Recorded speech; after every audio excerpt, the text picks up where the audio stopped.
Government exams కోసం తక్కువ ఖర్చులోనే maths, aptitude, reasoning వంటి కోర్సులు నేర్చుకోవడానికి ఇప్పుడే కాల్ చేయండి.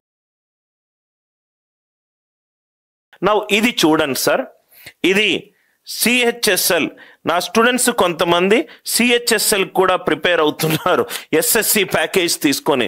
వాళ్ళు ఏంటంటే మనము గాబరాగా నేను నిన్న క్లాస్లో కూడా చెప్పినట్టుగా దయచేసి ఫస్ట్ తొందరొద్దు.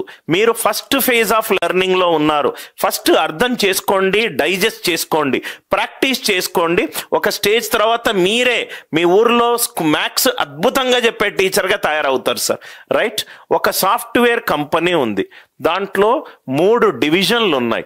ఒక డివిజన్లోనేమో 20 ఎంప్లాయీస్ ఉన్నారు, ఇంకో డివిజన్లోనేమో 30 ఎంప్లాయీస్ ఉన్నారు, ఇంకో డివిజన్లోనేమో 40 ఎంప్లాయీస్ ఉన్నారు. 40 ఎంప్లాయీస్ ఉన్నారు. ఇక్కడేమో ఎవరైతే వీకెండ్కు పనిచేశారో వాళ్ళు 20% మంది, 30% మంది, 40% మంది. క్వశ్చన్ అర్థమైంది కదా సార్? ఒక ఆఫీస్లో మార్కెటింగ్ డిపార్ట్మెంట్, ఒక ఆపరేషన్స్ డిపార్ట్మెంట్, ఒక బ్యాక్ ఎండ్ టైపింగ్ డిపార్ట్మెంట్ ఉందనుకోండి.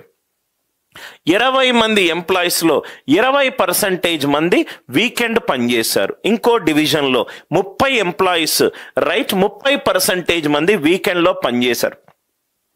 40 ఎంప్లాయీస్ 40%లో పనిచేశారు. క్వశ్చన్ ఏం అడుగుతున్నాడు? Working percentage.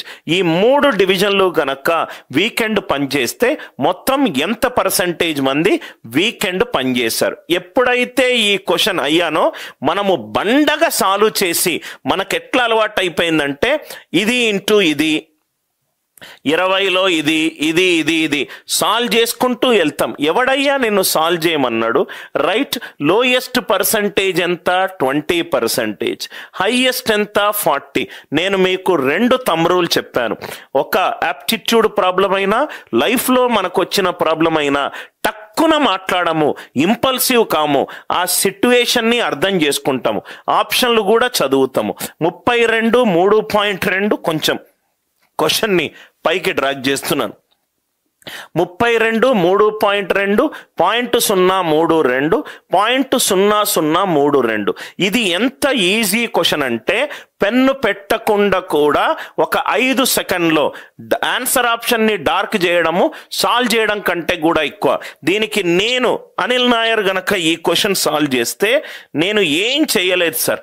నాకు తెలిసిన ఒక లైన్ని చూసుకున్నాను. యావరేజ్ అనేది లోయెస్ట్ వాల్యూ కంటే ఎక్కువ, హైయెస్ట్ వాల్యూ కంటే తక్కువ ఉంటుంది.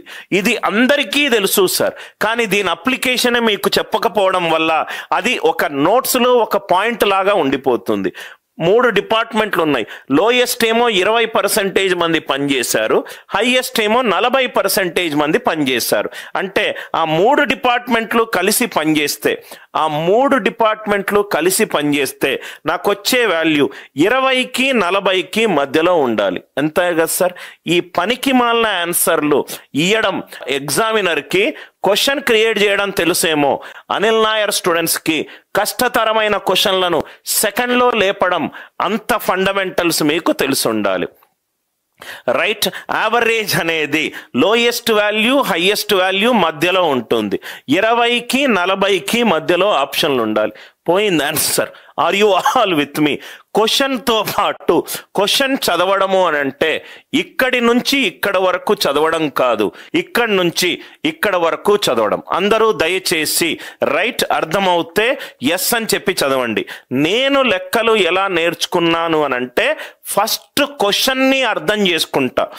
ఎప్పుడూ కూడా నేను సొల్యూషన్కి చూడను. రైట్?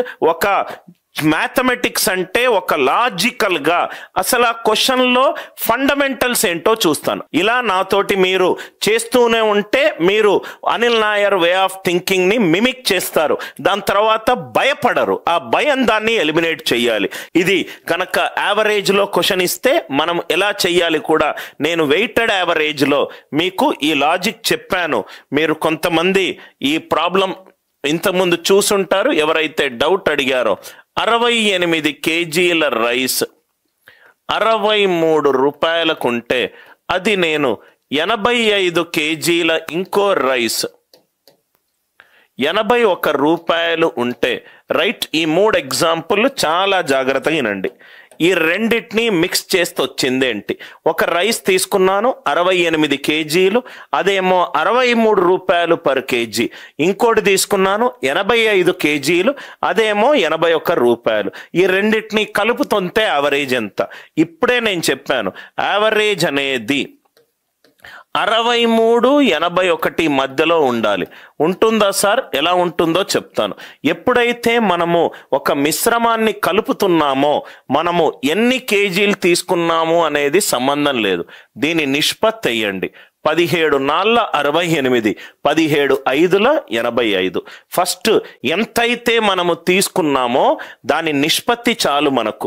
ఎందుకనంటే వెయిటెడ్ యావరేజ్ అంటే ఇది ఇంటూ ఇది ప్లస్ ఇది ఇంటూ ఇది డివైడెడ్ బై టోటల్. డివైడెడ్ వేసినప్పుడు మనకు వచ్చేది నిష్పత్తి.